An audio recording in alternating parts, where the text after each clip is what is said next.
Now this is the history of the generations of the sons of Noah and of Shem, Ham, and Japheth. Sons were born to them after the flood. The sons of Japheth were Gomer, Magog, Madai, Javan, Tubal, Meshech, and Tiras. The sons of Gomer were Ashkenaz, Riphath, and Togarmah. The sons of Javan were Elisha, Tarshish, Kittim, and Dodanim. Of these were the islands of the nations divided in their lands, everyone after his language, after their families, in their nations. The sons of Ham were Cush, Mizraim, Put, and Canaan. The sons of Cush were Seba, Havilah, Sabta, Ramah, and Sabteka. The sons of Ramah were Sheba and Dedan. Cush became the father of Nimrod. He began to be a mighty one in the earth. He was a mighty hunter before the Lord. Therefore it is said, like Nimrod, a mighty hunter before the Lord. The beginning of his kingdom was Babel, Erech, Akkad, and Calneh, in the land of Shinar. Out of that land he went into Assyria, and built Nineveh, Rehoboth-er, Calah, and Resen between Nineveh and the great city Calah. Mizraim became the father of Ludim, Anamim, Lehabim, Naphshahim, Pathrasim, Casluhim, which the Philistines descended from, and Caphtorim. Canaan became the father of Sidon, his firstborn, Heth, the Jebusites, the Amorites, the Girgashites, the Hivites, the Archites, the Sinites, the Arvadites, the Zemarites, and the Hamathites. Afterward the families of the Canaanites were spread abroad. The border of the Canaanites was from Sidon, as you go toward Jur, to Gaza, as you go toward Sodom, Gomorrah, Admah, and Zeboim, to Lasha. These are the sons of Ham, after their families, according to their languages, in their lands and their nations. Children were also born to Shem, the elder brother of Japheth, the father of all the children of Eber. The sons of Shem were Elam, Asser, Arpachshad, Lud, and Aram. The sons of Aram were Uz, Hul, Jether, and Mash. Arpachshad became the father of Shelah. Shelah became the father of Eber. To Eber were born 2 sons. The name of the one was Peleg, for in his days the earth was divided. His brother's name was Joktan.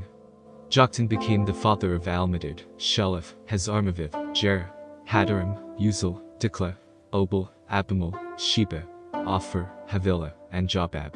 All these were the sons of Joktan. Their dwelling extended from Mesha, as you go toward Sephir, the mountain of the east.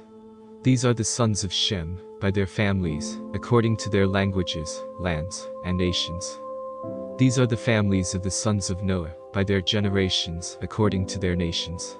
The nations divided from these in the earth after the flood.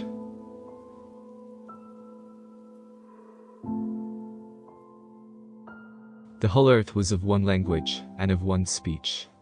As they traveled east, they found a plain in the land of Shinar, and they lived there.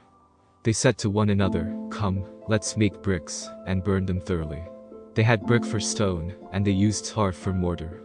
They said, "Come, let's build ourselves a city, and a tower whose top reaches to the sky, and let's make a name for ourselves, lest we be scattered abroad on the surface of the whole earth." The Lord came down to see the city and the tower, which the children of men built. The Lord said, "Behold, they are one people, and they all have one language, and this is what they begin to do. Now nothing will be withheld from them, which they intend to do. Come, let's go down, and there confuse their language, that they may not understand one another's speech." So the Lord scattered them abroad from there on the surface of all the earth. They stopped building the city.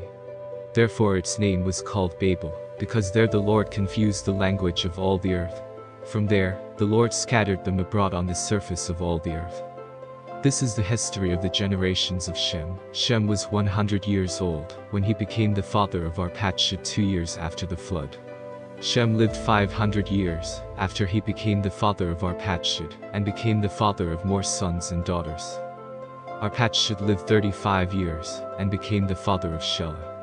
Arpachshad lived 403 years, after he became the father of Shelah, and became the father of more sons and daughters.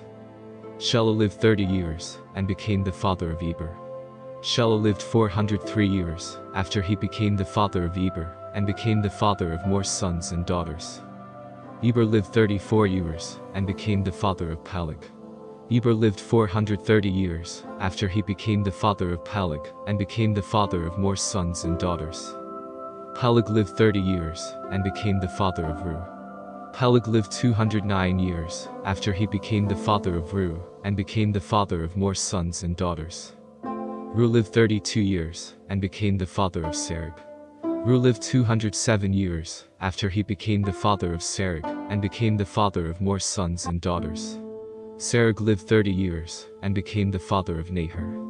Serug lived 200 years, after he became the father of Nahor, and became the father of more sons and daughters. Nahor lived 29 years, and became the father of Terah. Nahor lived 119 years, after he became the father of Terah, and became the father of more sons and daughters. Terah lived 70 years, and became the father of Abram, Nahor, and Haran. Now this is the history of the generations of Terah. Terah became the father of Abram, Nahor, and Haran. Haran became the father of Lot. Haran died in the land of his birth, in Ur of the Chaldees, while his father Terah was still alive. Abram and Nahor married wives. The name of Abram's wife was Sarai, and the name of Nahor's wife was Milcah, the daughter of Haran, who was also the father of Iscah. Sarai was barren. She had no child. Terah took Abram his son, Lot the son of Haran, his son's son, and Sarai his daughter-in-law, his son Abram's wife. They went from Ur of the Chaldees, to go into the land of Canaan. They came to Haran and lived there. The days of Terah were 205 years. Terah died in Haran.